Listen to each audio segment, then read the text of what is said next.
Alors, bonjour tout le monde. Donc, comme prévu, on va travailler avec Android Studio pour nos TP. Donc, préalablement à l'installation d'Android Studio, vous devez avoir installé le JDK, Java Development Kit. Donc, vous allez trouver en téléchargement libre sur le site de Oracle. Si vous êtes, vous n'êtes pas obligé de taper carrément toute cette adresse web. Vous pouvez tout bonnement rechercher JDK. Voilà. Et là, vous allez sur son site de téléchargement Oracle. Voilà, donc je clique dessus. Puis là, vous avez plusieurs JDK qui sont proposés. Tout dépend de votre système d'exploitation. Donc là, on est sous Windows. J'ai remarqué qu'il y en a juste quelques-uns qui ont Mac OS. Si vous êtes sous Mac OS, vous sélectionnez le fichier d'installation qui convient à votre version. OK. Soit c'est un installer, soit ça sera un compressed archive. Normalement, vous savez déjà la différence entre les deux. L'installeur, on va juste lancer l'installation.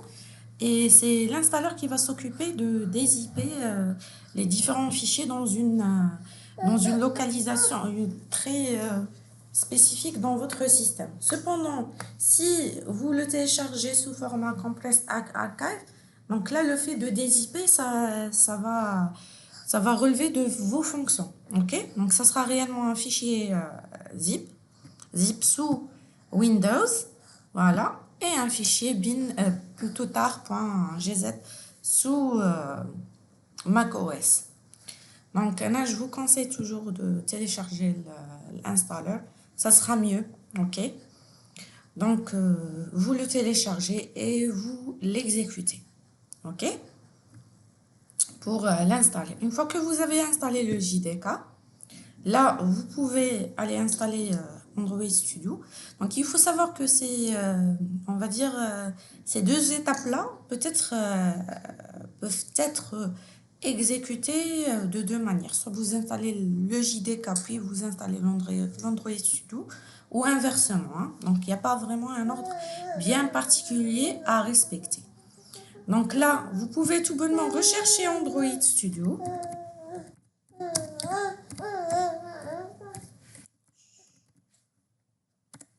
Voilà. Android Studio. On clique dessus. Et je télécharge la dernière version d'Android Studio. Bon, là, ils sont à Ladybug. Ladybug. Donc, il faut savoir que les versions d'Android Studio peuvent changer. Donc, si vous n'avez pas trouvé Ladybug, vous pouvez trouver une autre version. L'interface, elle ne va pas vraiment changer. Les fonctionnalités vont avoir un petit peu les mêmes noms. Donc, la vidéo, elle sera toujours valide, quelle que soit la version. Donc, vous le téléchargez, vous l'installez. Pour ma part, je l'ai déjà installé. Donc, je vais lancer directement Android Studio. OK. Donc, on lance directement Android Studio. Donc, pour le lancement, il est préférable de le lancer... Bon, j'ai fait une erreur. Il ne faudrait pas le lancer comme ça. Il est préférable. Il est préférable pour éviter certains bugs. De l'exécuter plutôt en tant qu'administrateur. Donc, vous faites un clic droit et vous l'exécutez en tant qu'administrateur. Donc, voilà, il va se lancer. Donc là, si c'est votre première utilisation d'Android Studio, vous n'allez pas trouver des projets qui ont déjà été créés. Pour ma part, j'ai déjà créé 2 projets. C'est pour ça que vous avez cette interface-là. Sinon, vous allez trouver là, New Projects, Open, Get from CVCS ou CSV. Donc, le CSV, c'est des depositories où on peut travailler plutôt en groupe sur un même code. On a pris l'exemple de GitHub. OK? Donc là, on va cliquer sur New Project. Pour notre part, pour le premier TP, on va commencer par un empty View Activity, ça ne veut pas dire qu'on va nécessairement toujours commencer avec ça. Ok? On pourra commencer avec d'autres choses si on avance un petit peu plus. Mais pour notre premier TP, on va commencer par un petit Views Activity. Donc, vous cliquez sur Next. Là, vous pouvez renommer votre application quand vous voulez. Par exemple, My First App. Voilà. First App. Vous allez remarquer que si vous changez le nom de votre application, le package name, il va changer aussi. Parce que la création d'un projet sous Android Studio, ça va créer carrément une arborescence de dossiers. Ok? Donc là, vous pouvez changer ce comme là, soit le nom du package si ça vous intéresse pour notre part. Donc ça n'a pas vraiment d'importance. Donc on peut le laisser tel qu'il est. Vous pouvez aussi modifier l'emplacement où va être enregistré votre fichier. Donc pour ma part, je vais le laisser comme ça. Si vous voulez vous le changer, vous pouvez toujours cliquer sur cette petite icône-là de dossier et de naviguer vers l'emplacement qui vous intéresse le plus et d'ajouter un dossier ou un sous-dossier quelque part. Ok? Donc, sinon, pour les langages de programmation, on va utiliser Java ou Kotlin. Donc, Kotlin, ça ressemble un petit peu à du Java. Après, on va plutôt souligner un petit peu les différences entre les deux. Pour notre premier projet, on va commencer avec Java. Puis là, vous pouvez sélectionner l'API minimum avec laquelle vous pouvez travailler. Donc, on en a déjà parlé. L'API minimum, c'est la version d'Android avec laquelle vous allez travailler. On sait très bien que les versions d'Android sont en train d'évoluer. Donc là, vous allez me dire pourquoi est-ce que je vais choisir l'API Nougat. Donc, c'est la version 7.0. Tout dépend du pourcentage d'utilisation de cette API-là. Donc là, quand j'ai sélectionné Android 7.0, vous allez remarquer qu'il m'a mis que 97,4% des devices, donc des mobiles, utilisent l'API Nougat. Donc, si vous n'êtes pas sûr de votre choix, il faut cliquer sur Help Me Choose. Là, vous allez avoir des pourcentages, vous allez avoir plutôt les taux d'utilisation réels pour chaque API. Là, le choix réside dans le fait où je ne dois pas, on va dire, je ne dois pas choisir une API qui est trop vieille. Dans ce cas-là, mon application ne va pas être largement utilisée. Et je ne dois pas aussi choisir une API qui est, on va dire, trop récente. Dans ce cas-là, c'est pas le fait que je vais avoir des téléphones qui seront outdated. Non, je vais avoir, je vais forcer que les téléphones soient outdated. Donc, ça sera juste les téléphones les plus récents qui pourront utiliser mon API. Donc là, vous faites attention. Vous avez aussi ici une petite description de l'API qui est sélectionnée. Donc, si vous essayez de changer d'API, ça va vous donner directement les caractéristiques de chaque API. Donc là, on va rester sur Nougat. La 7.0. Je ferme.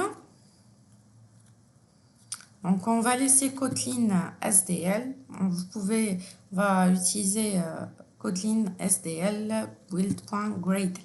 OK? Et on clique sur Finish. Voilà. Donc, voici l'interface que vous allez avoir. Je vais le laisser se télécharger. Là, vous allez toujours avoir un problème avec votre antivirus. Donc, il suffit juste c'est comme si il allait ajouter nos fichiers d'exécution à les exceptions de votre antivirus, de telle façon à ce que votre antivirus ne les considère pas comme étant des menaces. Ok, donc je vais le laisser à Automatically. Dans ce cas-là, il va ajouter ces fichiers directement aux exceptions en liste d'exceptions de mon antivirus. Voilà. Donc, on attend un petit peu. Donc là, vous avez plusieurs vues. Hein? Comme la vue projet, la vue package, project file, production, test, ainsi de suite. Donc, normalement, on devrait passer vers la vue Android. Voilà. Donc, vous restez sur la vue Android. Hein? Là, vous partez pas sur la vue project. Vous restez sur la vue Android. Et voici les fichiers dont je vous ai parlé. Vous avez les fichiers manifestes. Donc, Android manifeste les XML. Il faut savoir que tout ce qui est XML, réellement, ça va regrouper quoi? Ça va regrouper les layouts. C'est-à-dire, c'est les IHM. C'est quand même les interfaces graphiques dans notre application Android. OK? Puis là, tout ce qui est traitement, tout ce qui sera traitement, on va l'avoir dans le dossier Java. OK? Donc, vous allez avoir un premier fichier main activity.java qui va être créé. Puis là, dans ressources, après, on va en parler un petit peu plus dans ressources. Donc, manifeste, bon, il y aura un fichier XML. Dans les ressources, on va avoir tenu les fichiers XML réellement. Non? C'est ça, voilà. Donc, activity main, on va avoir notre interface de démarrage. Donc, réellement, c'est là. OK? On va avoir notre interface de démarrage dans layout. Par rapport à values, là, vous allez remarquer, bon, une toute petite introduction. Et là, il faut savoir que tout ce qui est écriture, par exemple, comme le texte, tout ce qui est texte que je vais insérer dans mon application. Par exemple, dans mon application, je dois saisir le nom de la personne ainsi que son prénom. Donc là, je vais avoir un label qui va contenir le texte nom, puis un autre label qui va contenir le texte prénom.